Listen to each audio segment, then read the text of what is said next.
We just didn't know who to talk to, Professor Kinsey. What about your parents? I'd rather die. We heard you had good advice for some of the biology students. Sexual difficulty among newly married people is more common than you think. It's nothing to be ashamed of. How long have you been married? 2 months now.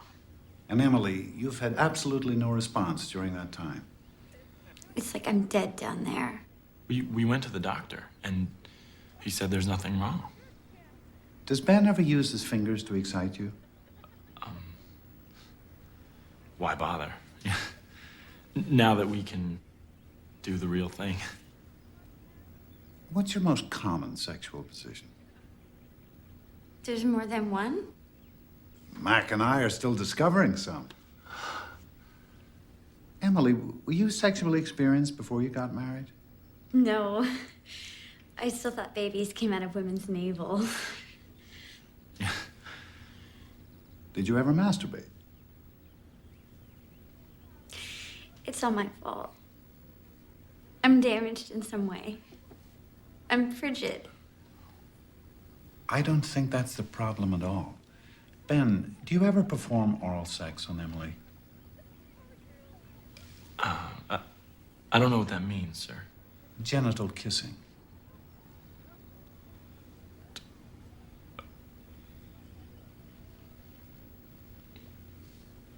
My brother told me that causes problems later on with having babies. Oh, I don't think that's true. No, I heard that too. I can assure you, there's no relation between oral sex and pregnancy. But how do you know? How do I know the Earth is round? It just is. But has anyone actually proven that there's no connection? If you're asking whether there's been a scientific study devoted to the subject of oral copulation and fertility, well, frankly, I don't know. Well, then how can you be sure? I felt like a blundering amateur. I couldn't imagine where this kid's crazy idea came from until I discovered this. Ideal marriage, its physiology and technique. Oh, dear.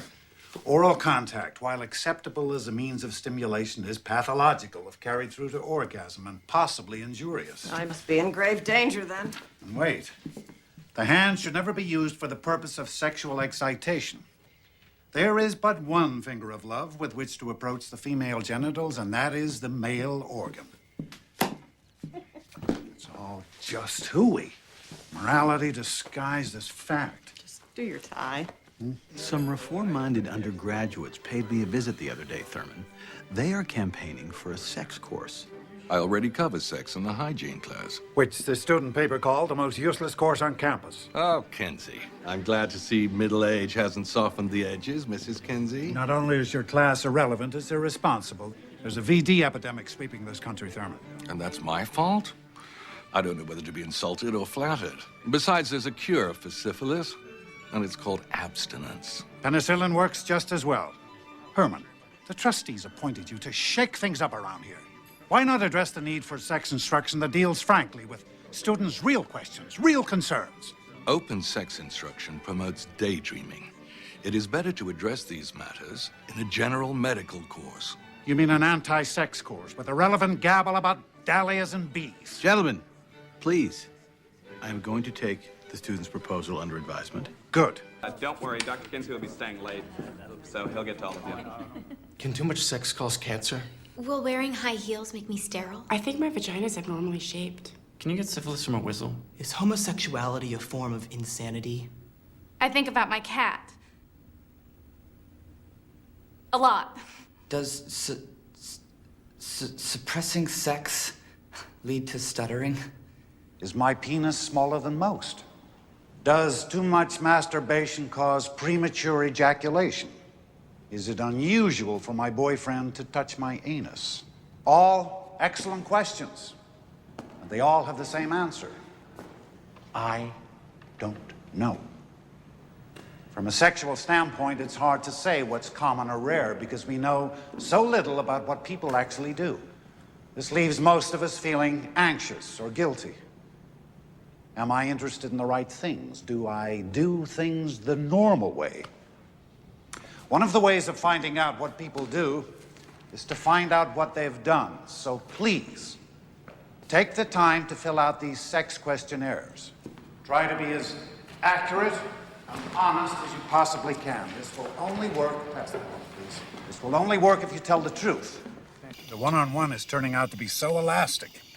Talking to people yields more information than I ever imagined. I think it will prove to be a groundbreaking technique. What if they make things up? That's what I'd do. I'm building in little tripwires to catch lies and inconsistencies. My bug hunting days, someone asked me what I was looking for.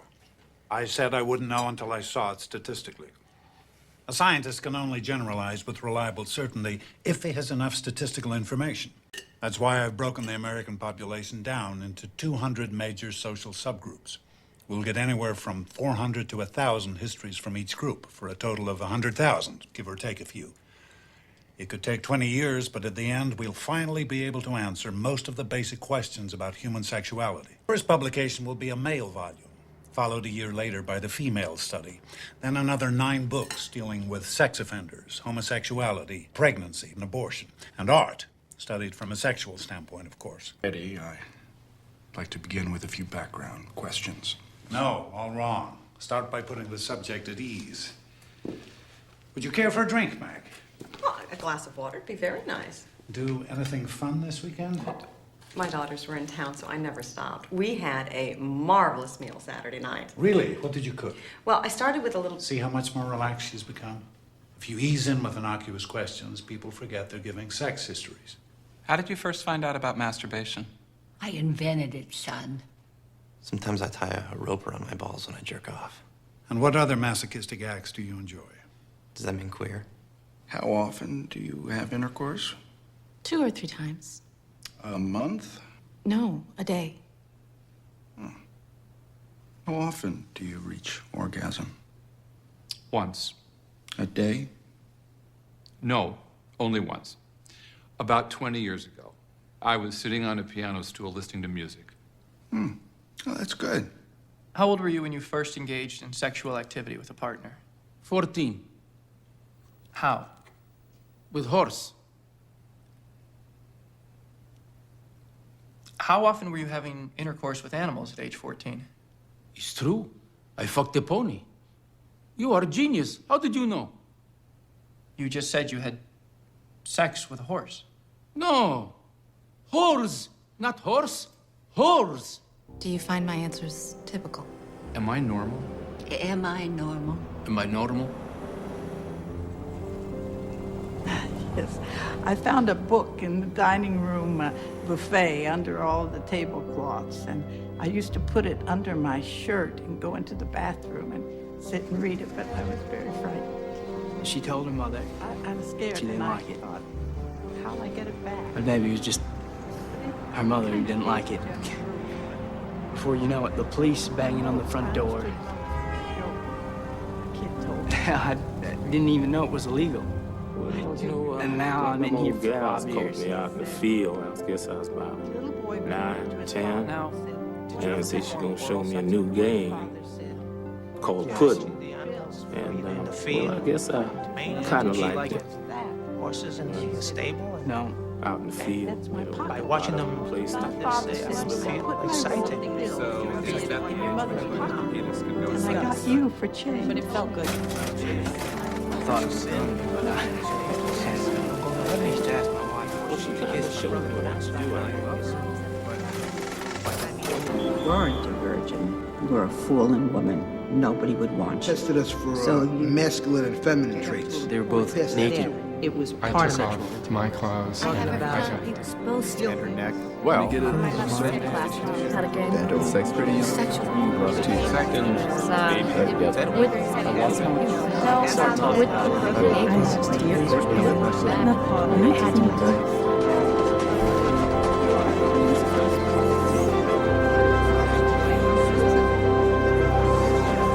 Read and take notes, but under no circumstances is the manuscript to leave the room. I won't deny the going might get a little rough. Dr. Kinsey's findings are surprising, sometimes even shocking. For example, marital sex, which is really the only kind everyone agrees on, is only one of 9 means by which the American male achieves orgasm. Premarital sex, extramarital sex, masturbation, and homosexuality are much more prevalent than anyone has ever imagined before.